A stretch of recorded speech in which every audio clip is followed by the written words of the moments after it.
Hi, Shaheen.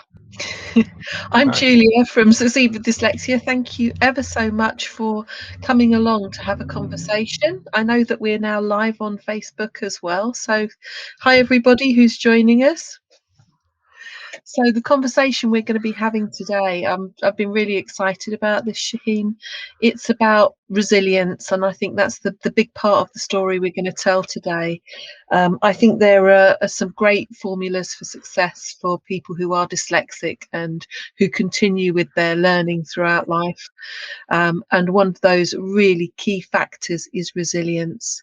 So that, I think, is going to be the theme that we take through this conversation today. I'm going to find out more about you, going to find out more about what you're studying, going to find out more about your experience through school, what happened, what triggered you to really want to embrace learning. And I think that's something really tricky for dyslexic learners. So I'm going to put us in center stage. How does that sound? Sounds great. Fantastic. So Shaheen, you're from, like me, you're from London. I'm from West London. I think you're the other side of the river, aren't you? Yeah, I'm South London, Southwest. Yeah. Southwest. Grew up in Wandsworth. Yeah, so hey viewers, my name is Shaheen Mohammed. I am currently a student at King's College London on the Medical Research Council Doctor Training Program. Like Julia said, I was born and raised in London. I went to a non-selected state school where for secondary and also my sixth form, they were the same school. And I was diagnosed with dyslexia from a very young age, like I think as long as I can remember. And I've pretty much always struggled with it. And I think that's really going to be the nature of the conversation today. I also like the title resilience. I think anyone who is dyslexic, resilience is a big part. Being resilient is a big part of their life. I think for me especially, that was the case from just my studies in general, all the way up into the police car, okay, up into like being resilient in academics and also even trying to hit my certain goals. I remember that being dyslexic, it helped teachers and people thought I couldn't achieve a lot of things. So I had to be resilient within myself to make sure I can reach my full potential. That was a roundabout way to answer your question, Julia, but that's the information you wanted. Absolutely perfect. Absolutely perfect. So we've got something in common. We both have difficulty with dyslexia, Yeah. and you said that you had your diagnosis quite early. So I think the earliest you can get a diagnosis for dyslexia is age 7. So Yeah. it sounds as though someone at home must have recognised that there was something happening. So who was responsible? I think it must have been one of my teachers. I actually struggled with language very young. I actually had a speech impediment, and a lot of speech therapy throughout primary school. And then because of that, they looked at other forms of learning difficulties, and one of them was also dyslexia. During those times, I wasn't really aware. I knew that I was behind. I literally like everyone will learn in one room while me and this like SEN teacher will go to another room with just me and her. And yeah, it felt like there's something different about myself. I obviously didn't know the correct terms, but I knew what I was struggling with and I knew that it wasn't normal. And then I got like a formal diagnosis where I was aware of it, I would say around about GCSE. So from primary school, go to my secondary school, and it was quite a bad school, and a lot of kids had learning difficulties, and they didn't necessarily have the resources to provide for everyone, except for the people who needed the most. So I was kind of left in the middle of the road, basically. They didn't want to give me any support. I was within like the mainstream kind of teaching, and it was a constant struggle until by one parent's evening when I was in year 10, my mom basically had enough of me struggling. It was like, no, he needs help and demanded it. And they gave me extra time for exams and also like a bi-weekly session I have with this person who gave me that mentorship to help me with my problems. And then Huh. I got It's my all post 16. it sounds as like they got it right for your primary Yeah, education. So somebody was really on the ball. They identified at a very early yeah, phase that there was a learning difference about you, something that you were struggling with. So you must have had great support. And although you were taken to the side to do your learning somewhere else, I think probably yeah, they helped you to catch up and helped you. It sounds like that was quite a nurturing and positive thing that happened to you at that phase, even though you weren't with your peers as much as you probably wanted to be. yeah, And yeah. so there must have been an element of catch up there. Is that what happened? Did Oh you yeah. catch up through Uh, all of that intense support you uh, were given? I would say I wouldn't say I was necessarily caught up to my year group. It was just kind of like Shaheen was just not going to do well in English, and they just came to peace with that. And then that was pretty much the story up until GCSE, where I had to sit the exam, and it was like, oh, there's a real scare that Shaheen might not be able to get the GCSE. And like, I always was in the top sets, even with English, because the way that the school sets work, um, they branch people into groups. So because I was doing well in maths and science and the other subjects, they put me in the top group, but I was still like, not as good as the people in the English classes. So there was real concerns about me passing. And then I managed to get to during my GCSE time, and they didn't necessarily specialize with teaching people who are dyslexic. But I think having that one-on-one sessions where I can learn all the stuff I feel like I didn't learn from education really helped me. And then it was just a process of putting in the hours in, and I managed. Like I always was doing well in English literature, but I was more just like analyzing text. But with language, I was a struggle when I managed to pass. Thank God. And then I can leave that behind. Yeah. It's okay to be Yeah, a scraper. It's okay. yeah, yeah. It's good, yeah. But like, yeah, I think a lot of the time the schools, especially like state schools, they I would say like they have like a quota of work they would do for a student, and it'd be nice if it works out. If it doesn't work out, then they done what they could, and that was it. So I wouldn't say I really caught up.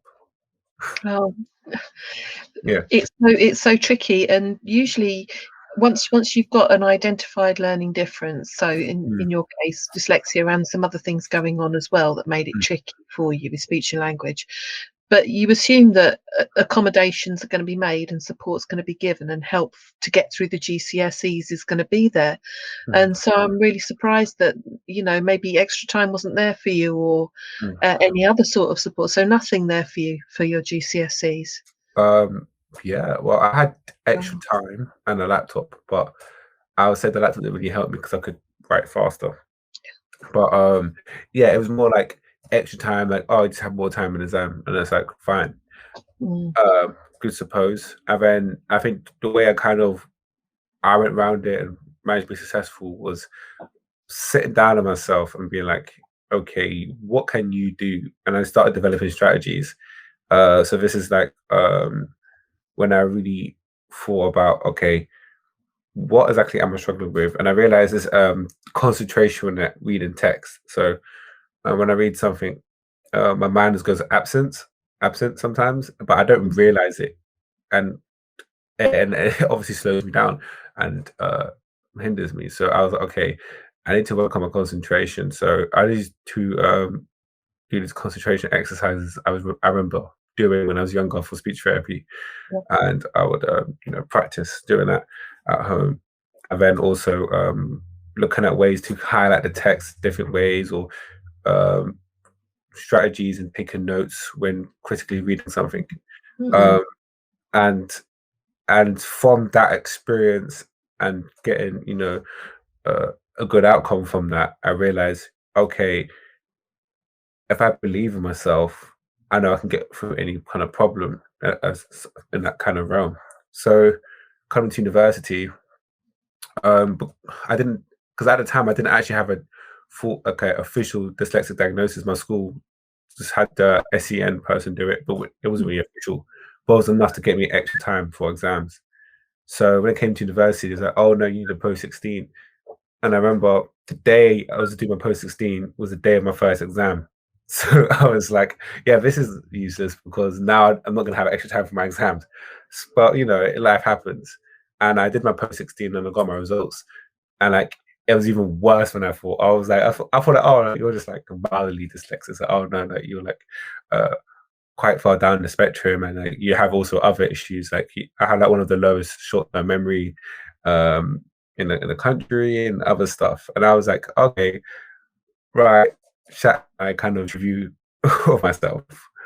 But I think kind of having that full diagnosis and um, seeing what difficulties I do have allowed me to think of ways to improve. So a lot of the time in the education is about remembering stuff and reading stuff. So I thought, okay, if I'm bad at that, what can I do to overcome it? And I was like, understanding, especially in engineering. If you understand the principle to the highest level, you don't need to remember anything because you can like theoretically just derive it right there in the exam. So I used to spend most of my time trying to remember, not trying to remember, trying to understand the principles and all this kind of stuff to overcome my short-term memory and even dyslexia. Because like as well in university, there is virtually no support because of how it's kind of set up with just the lecturers teaching 200 kids at the same time. You can't individually meet the need for each student.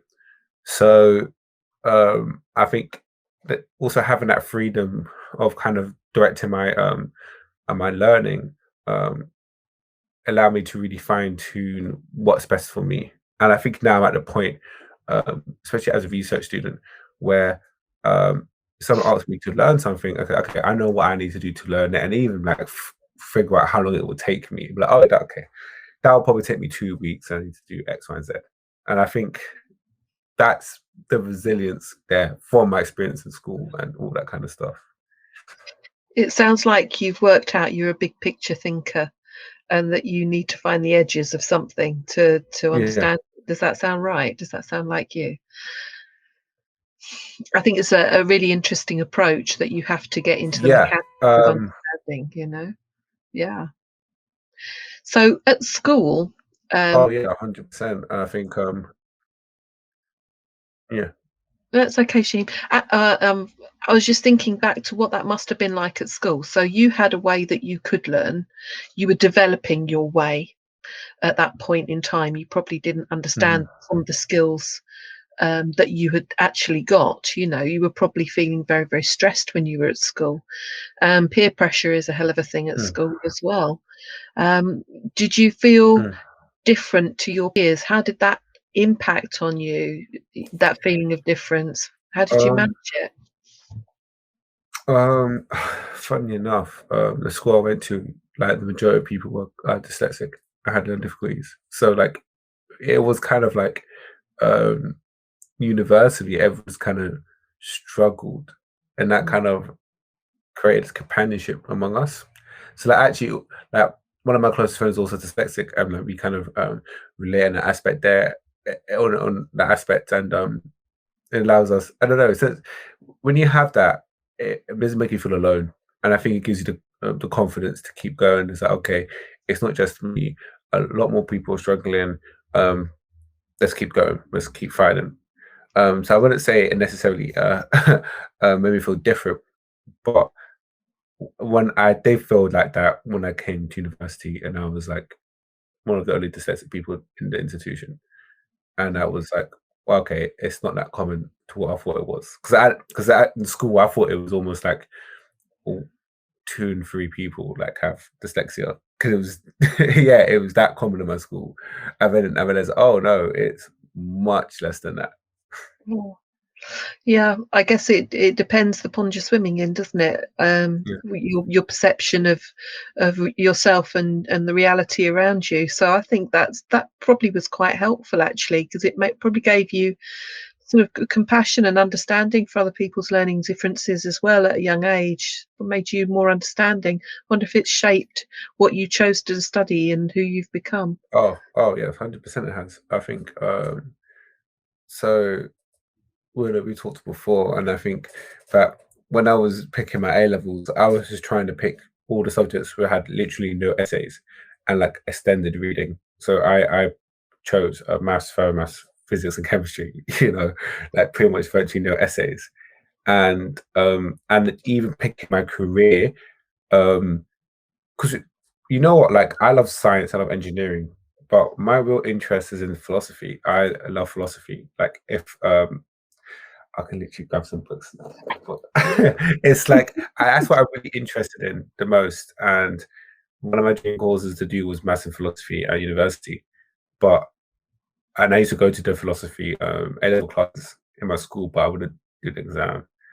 However, I knew that if I was to pursue that at a high level, I would struggle to the point where the subject would not be enjoyable for myself. And that's when you have to kind of be realistic. So I thought, okay, what skills do I have, and how can I use that to achieve what I want? I always wanted to help people and create stuff. So I thought, you know what, like even though like, I have real interest in maths and philosophy, engineering I feel like suits me more. And also as well, I don't need to necessarily study philosophy at university level to learn it. I pretty much learn it by myself. I go to lectures, and stuff like that. And I felt like not having that pressure to read certain papers for essays and stuff like that has allowed me to keep up that interest more than me studying it.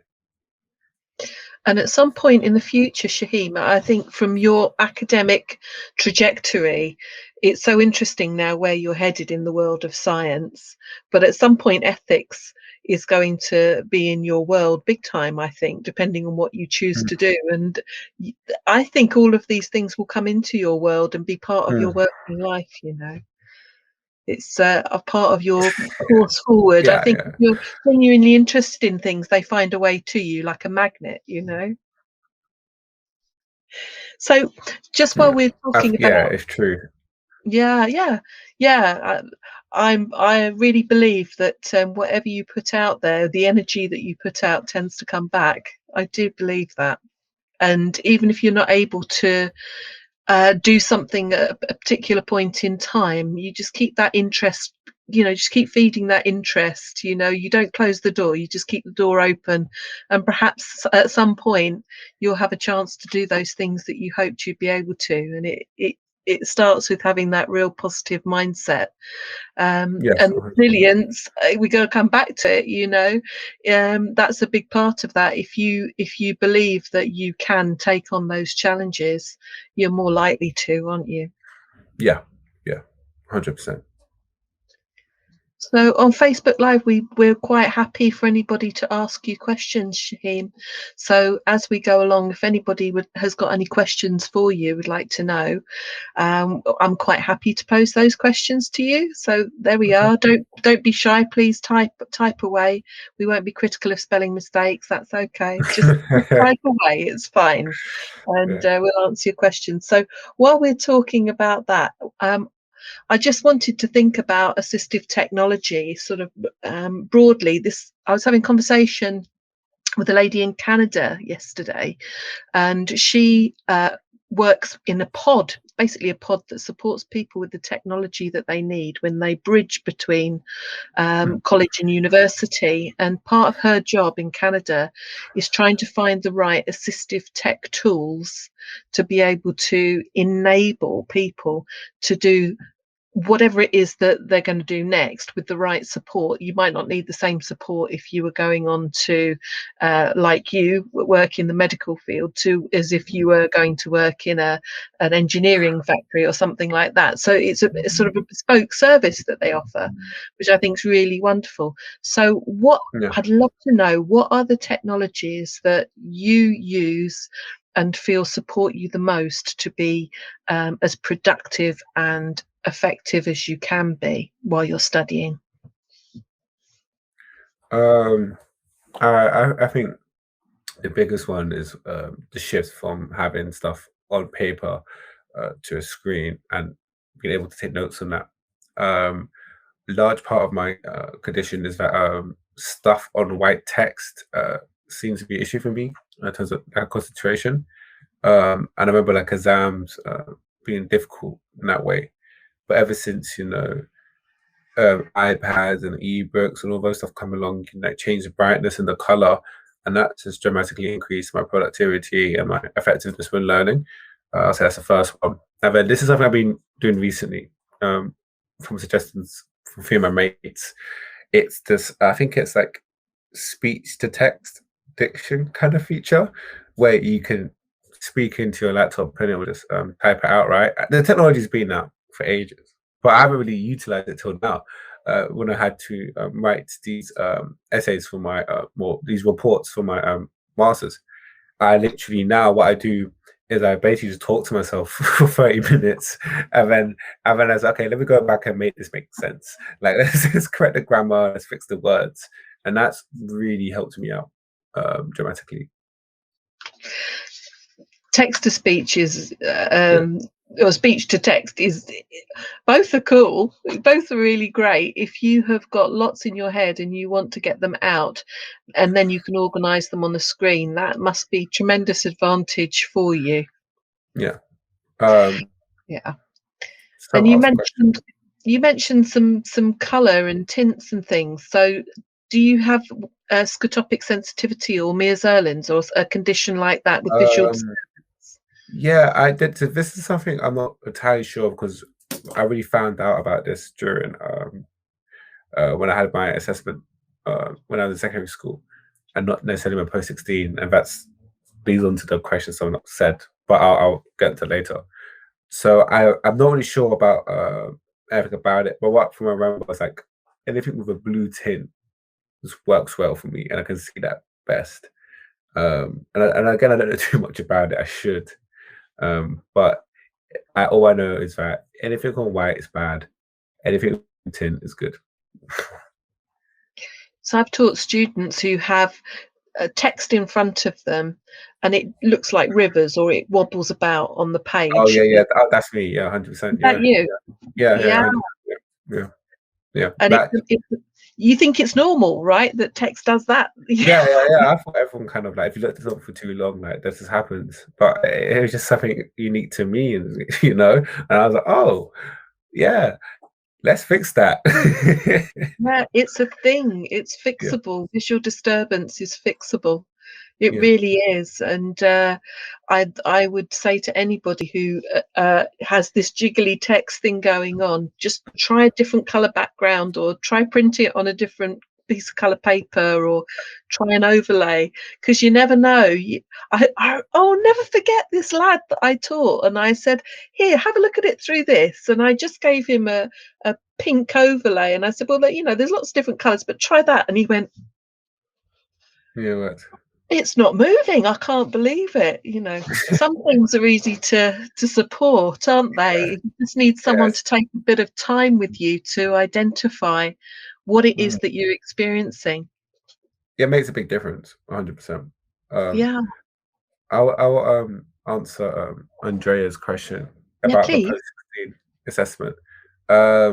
So again, I can only talk from my experience and the one from King's College London, but from what I know of it, it's to get one, it's pretty expensive private because you need I think you need a psychologist to do it, a registered psychologist. If you are currently at university, you can easily get it for free, and it's something I definitely recommend. So it's quite long as well, it's like 3 hours, but it tests, I think, 3 components. I think it's how you handle speech, like kind of like spoken information, text information, and then I think one of the interesting parts is like latent. I think it's like latent intelligence, which is kind of like a miniaturized IQ test within the assessment.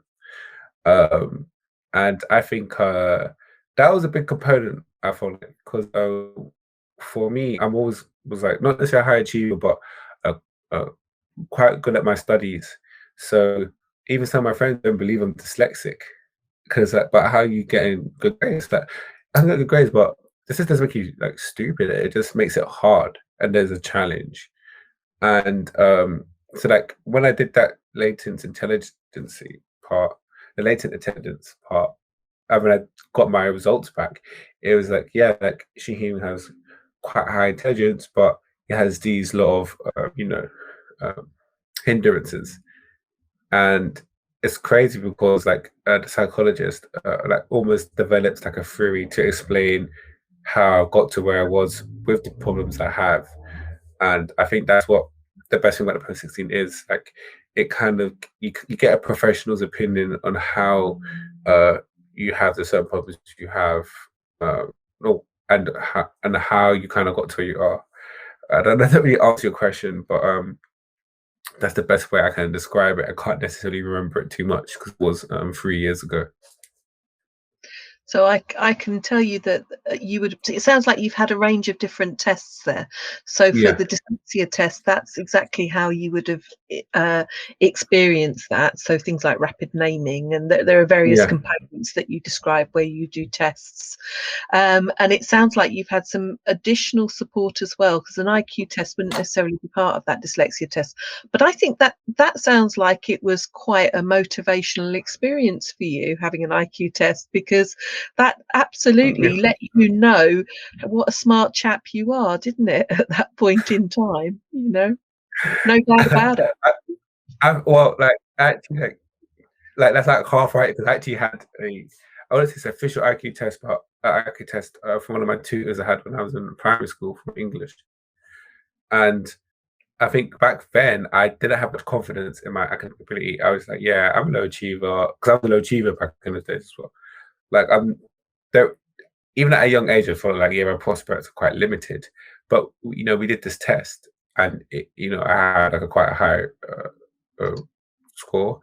And I was like, wow, that's crazy. And then this like confidence just came in, and it just elevated my academic career in secondary school because I was more motivated.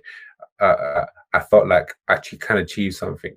So yeah, like you're right in the aspect of like that kind of intelligence part of the test like can actually motivate people. But at the same time, those tests are really biased. So, for example, one of the questions on the test was like, "What does thermodynamics mean?" And a lot of people wouldn't know that if you didn't, if you haven't done science, like and there's loads of studies talking about like IQ tests and how it's not really good measure. So I wouldn't necessarily say like don't let that test dictate how smart you are because a lot of those things are like measuring human intelligence is one of the hardest things to do, and we still haven't mastered it. So don't take an IQ test as a final result. And even if you do get a high score, don't let it get to your head too much because it just means you didn't win in one test, but you haven't done well in a test of life, and that's a hard exam. That's the test of our multiple intelligences, for sure. Yeah. Rima has asked a question on Facebook, and it's a similar question to the one I wanted to ask you, actually. She is asking, how do you manage to memorize the huge quantity of medical knowledge? Do you have a special secret method for that? I'd like to know that as well. Oh, oh, this is funny. Um, so I remember in my first year, I had to do a anatomy and physiology module, and I feel like medicine is a large part of memory. Like we had to remember pretty much every muscle in the body, and then you had to remember pretty much every like anatomical process possible. And I thought this was going to be the bane of my life. In fact, I actually managed to get first module, and the trick I had was basically um, not necessarily memorizing, but the thing we talk about understanding. So, right now there's so many resources online on YouTube, and I think having those different ways to learn something can make it easier. So, for example, there's this guy called Hank Green. There's like loads of medical videos, and like really nice animations to explain like, the endocrine system or the cardiovascular system. And I used to watch his videos over and over again, but because it was a kind of animation format and it was quite fun to look at, it allowed me to remember it. And at the same time, in science, a lot of these a lot of the things you're going to memorize come from a higher principle. So if you understand the principle of how it works, which is easier to remember, you can quickly learn things, and more, it can learn more effectively as well. Um, Hopefully that answers your question. I would say that the short end of the short explanation is basically um, look for multiple different ways to learn something and find a way which works best for you. For me, it was video, so maybe try videos. Great piece of advice. There are lots of different strategies to support memorizing huge quantities of information. My son is playing with the idea of a mind palace at the moment because he's got some tests coming up. Yeah. So yeah, so he's placing things. I thought he was going to do it in the rooms of the house. That would seem to me to be a logical thing to do. If you've got to create something in an order, then you put it in the porch, and then you go into the stairway, and then the living room, or whatever it is. So, for the order of things. But no, he's got a whole kind of surreal system going on that I absolutely don't understand, and it just made me think, yeah, everybody has to find their own way of ordering and organizing things, and it's worth spending the time just to relax with yourself and have that self conversation. How do I remember stuff? What do I respond to? And just being a bit relaxed about it. I think we're all in this sort of desperate race all the time, and we don't necessarily take time to think, what am I good at? Do I learn well with music on? Should I write a tune about this? It's all very individual, and it takes time and relaxation to work out what's good for you. And Jamie, you seemed like a very relaxed guy. Is that right?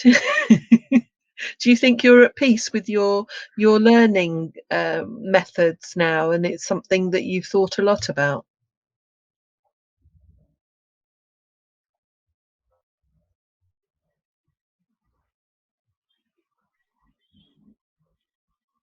Well, you're very pensive, or you've disappeared, Shaheem. I can't see you moving.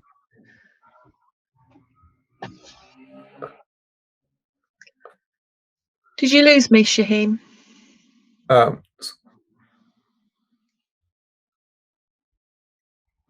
can you see me now? Can you? I can see you. I can hear Hello? you. Yeah, I can hear you.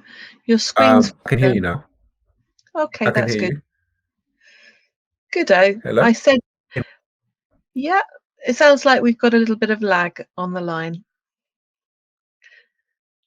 Is it frozen? I think we're It's better? okay. Yeah, I think we're okay. So I was saying, Shaheem, you seem to be a Okay. very relaxed guy, someone who's at peace with how you learn and understand yourself. Do you spend a lot of time thinking about the way that you learn and how to learn better?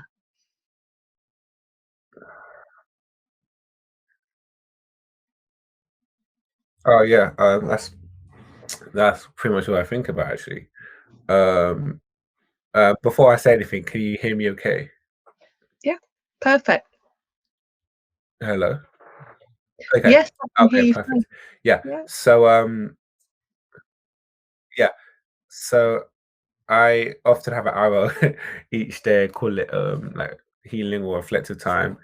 And I just kind of review where I'm at in life and in my studies or my work. And from those like hour kind of thinking time each day, I develop kind of action plans. So I'll be like, okay, what's going well? What's not going well?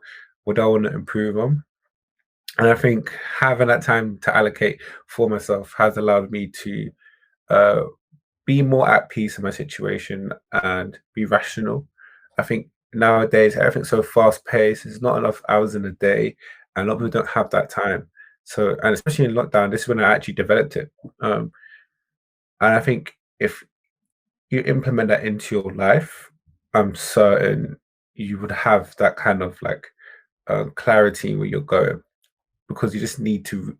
You always need to be self-reflective, and you constantly have to think about how can I improve? And then at the same time, like it's not like I'm gonna answer by myself. I also ask for help from people around me and from professionals. my peers, my supervisors, and I think it's all about also developing that community as well. That's a wonderful answer, Shaheen. I've got some questions I'd like to share with you. So Andrea is asking, could you tell us a bit more about the concentration exercises that you use, please? Oh yeah. There's this I I wouldn't say unless you fully do concentration, but it's like the shopping list game. I think it's so common. Like, like you go shopping and then like you play with two people and it's like go shopping, I bought bananas, apples, and then someone says pears, and then you gotta keep on listing off the stuff the other person says and what you also said. And that allowed me to develop my concentration, especially like focusing, one, two, figuring out ways to remember stuff easily, which is another one of my problems. And I think the third thing is like not drifting off. Like when something becomes really laborious for me or really like monotic, I just like tend to drift off, go into space. Like, I think everyone pretty much does that, and it's more about not doing that. And especially when you're revising or studying, maybe 8 hours of exam season or something, and you're just staring at the same problem sheet, the same worksheet, it's easy to be unproductive and not focus. So I think doing that game allow me to do that. Or even another thing I do is times tables in my head when I'm walking. That's another thing. I had to do QMon as well, and I remember like, I started quite really late, like I think maybe 14, and it started me off like at the beginner level, and I was like, why? So I meant I had to do like 1 + 1, 5 to 5 + 2, stuff like that, and then I realized like my arithmetic started to get better, right? And then I realized, oh, this is like good brain training. So I just kind of kept it up as I got older, and I think that also helped my concentration. Hopefully, that can help you, Andrea. I love playing that game with students to try and help develop concentration, and we used to make it really fun. So I'd say, okay, eggs, and Yeah. how do you remember eggs? So I would say, smash the egg on your forehead and let the goo run down your Uh, face. Great way to pin that bit of memory there. And then the next thing is bread. So we'll eat the middle of the bread and then wear it as a hat on top of yeah. your head. That's a Yeah. good fun way to play the game. Yeah. And Yeah. if you build all your sensory experiences into that concentration, everything, you remember things more clearly, Mm, especially if it's rude or funny, that mm. it's like creating a hook in your memory. I think Yeah. like another thing that helps me is like uh it's like I'll give like kind of general advice, but a lot of what I'm going to say is be tailored toward engineering and science. But when I found a topic to be really interesting, those are the ones I've remembered the most, and it's because you have a sense of appreciation for the subject. My work right now is in medical imaging and artificial intelligence, and and you know, I think when I did my first modules on medical imaging, I really appreciated the importance of that subject and why that was the first way to really look inside someone's body and diagnose them. And because I appreciated, found it interesting, it meant when I was learning the core principles of it, or even like stuff you need to remember, it was easy because I was like, oh yeah, like I want to remember this. Like, if you're like a gamer dyslexic, you're gonna know like where to go to get the right loot in certain maps because you know you love it, and it's weird how your brain works like that. It's like because I had to be a big gamer as well. Like I wanted to know all the aspects of one game, but I couldn't remember like the words I needed to learn for Spanish that week. And I said, why can't I trick myself to do it? And I said, because I'm not interested. And I realized that being interested and having appreciation for something goes hand in hand with memory. I am just taking a moment to absorb that, Shaheen. That is very wise. Yeah. So we've got some more questions coming through from Facebook, and it's Time Monet asking, how did you find your GCSE exams. I have them in June this year, and I'm slightly nervous about it, even though I'm trying not to be. Do you have any tips or tricks on how to succeed? Or Yeah. is it sorry, it's OSCE, I think she's written there, not GCSE, OSCE. OSCE. Let me first Google that. I'm not sure what that is, but it would be to do with her nerves, I think, If it's exams, and anxiety. yeah, exams. So yeah, Yeah. I sat a lot of exams in my life, and I've failed loads and also succeeded loads. I think when it comes down to nerves, it doesn't really go. Like, in fact, I get nerves in all my exams. It's more about your management improves. You've got to understand where the nerves are coming from. I think most people get nerves from exams because they attach almost their identity to it. So they're like, if I don't succeed in this exam, I'm a failure as a person. I actually remember I was going to be a teacher not so long ago, and you had to do these exams with the literacy exam and a numerical one, and I passed the numerical one fine. I failed the literacy one, and I felt so disappointed in myself because everyone passes that one first time. It's normally numerous when people fail, and I felt down, and I knew I had to do it again because I needed to get into this program, right? And I was nervous for the second one, like more than anything in my life. But I think before I sat it, I said to myself, "Do you know what, Shaheen? It's okay. There's always going to be another way." And once you kind of have in that mindset that it's like, okay, one, it's just an exam, but two, it doesn't mean anything towards who I am or where I want to go. Your nerves kind of go down. And another way is that when you get nervous, let that be your fuel to study. I remember in my A levels, I couldn't sleep some nights because I was so worried. And when I couldn't sleep, I said, you know what, I'm just going to study right now. And I studied, and I got tired and I went to bed. But I used that nerves in a positive kind of outlet, and I used it to be better. I mean, it's funny because you're going to study more, and then you're going to feel more confident. So in a way, it's kind of helping your nerves. I hope that answered your question. I think it did. Thank you, Shaheen. And I'm going to ask another question now from Sally. And Sally sounds like a teacher. She says, many of my students have low expectations for themselves due to their dyslexia. Yeah. I hear that phrase, can't, frequently. How do you maintain your motivation to succeed? Yeah. It's a hard question. I think everyone in life always has ambition. Where, like, especially when you're a child, you always want to be something. And then as you get older, it becomes less and less realistic to you from different ways because you realize, oh, maybe this is harder than it seems, or maybe someone has told you you couldn't do it. I think when you feel like you can't do something, having someone like a teacher telling you that you can does something massive. For me, I wouldn't say I necessarily had a lot of good teachers, but I had a few good ones. And those good ones really pushed me to get where I am today. And I was, I was like, negative as you can be like, no, it's not going to be for me. What do you know? X, Y, Z, X, Y, Z. But in the end, their words of encouragement ultimately led me to do the stuff I've done and where I am today. And I think if I'm speaking to a student who feels like that right now, I would say that, you know what, life is so long. Like, the majority of successful people I meet didn't get it right the first time, didn't even get it right the second time. But the characteristics they had was that they were determined and really resilient.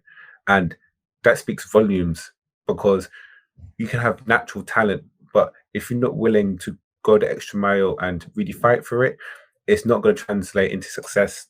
Like, that resilience is the biggest factor.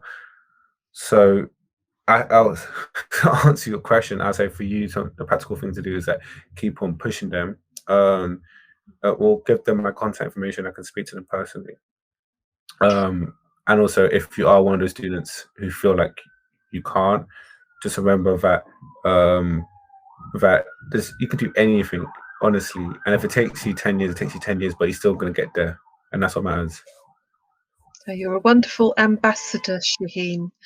I think that there is a success formula for people with Mm, dyslexia. I think this can't word, as a teacher who's had that similar mm. experience, I used to say, success comes in cans, not can'ts. And my students would groan, Yeah. "Oh, how can it come in a can, miss?"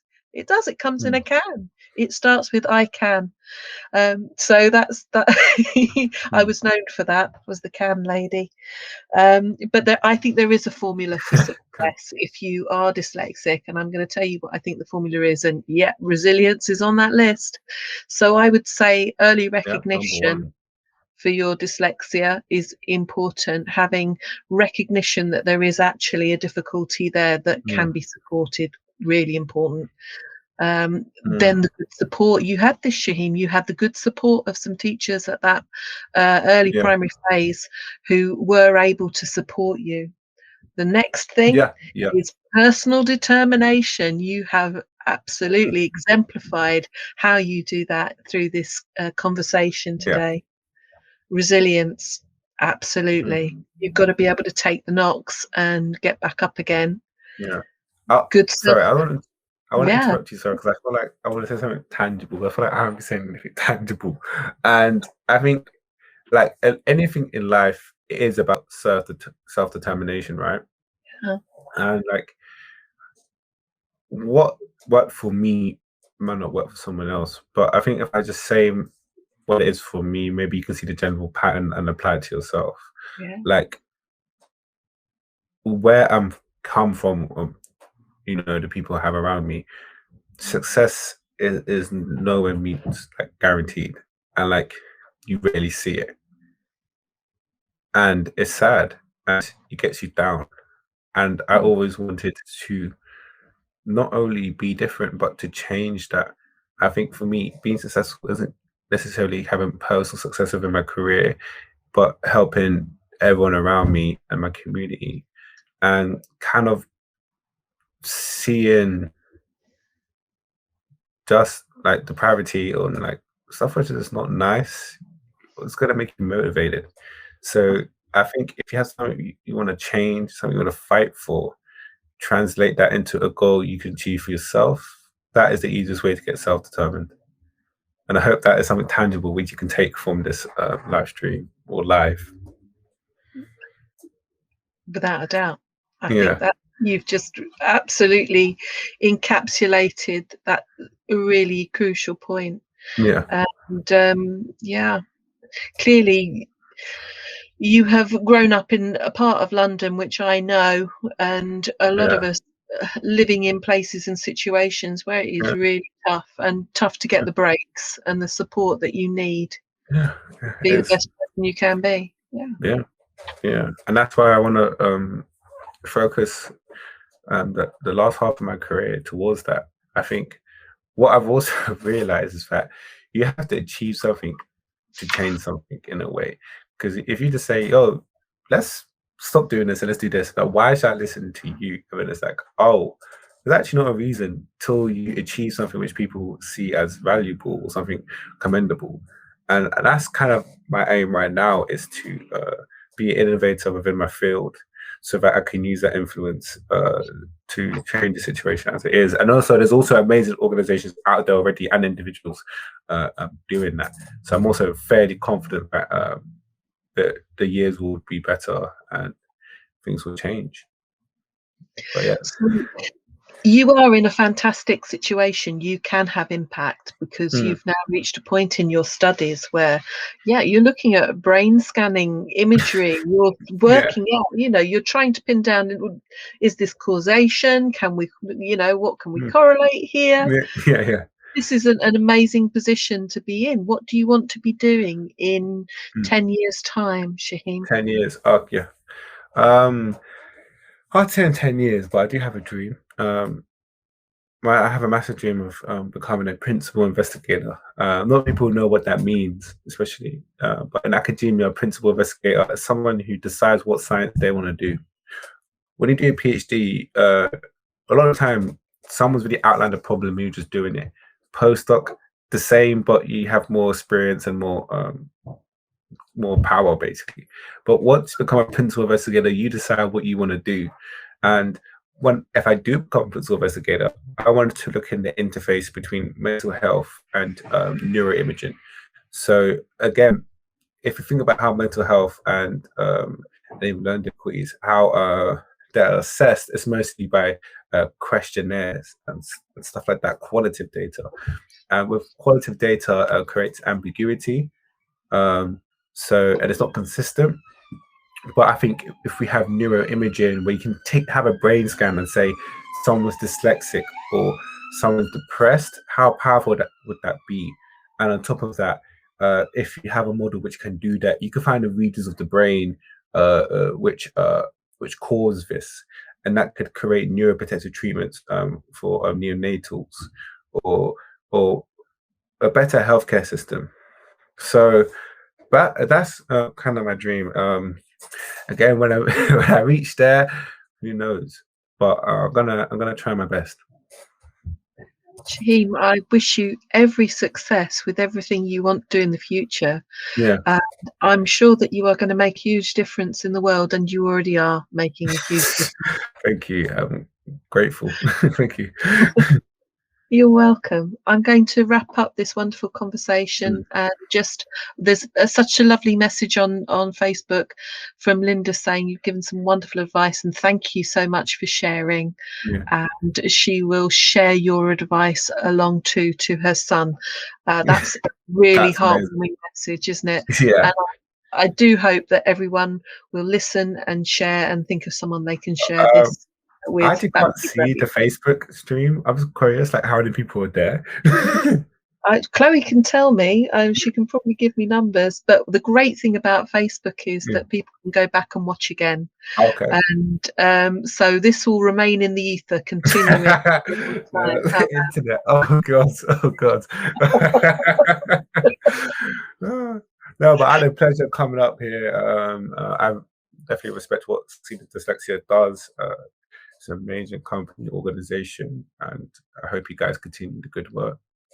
Thank you so much, Shaheem. It is the best part of my days being able to have conversations like this one that are stimulating and really make me think, wow, there are great young people who have got determination, are going to change things for the better going forward, and that's wonderful. I've really enjoyed our conversation. Thank you so much for your time, Shaheem. Really appreciate it. Thank you everybody for joining us. We're going to go now. It's been great. Thank you. Bye. Bye.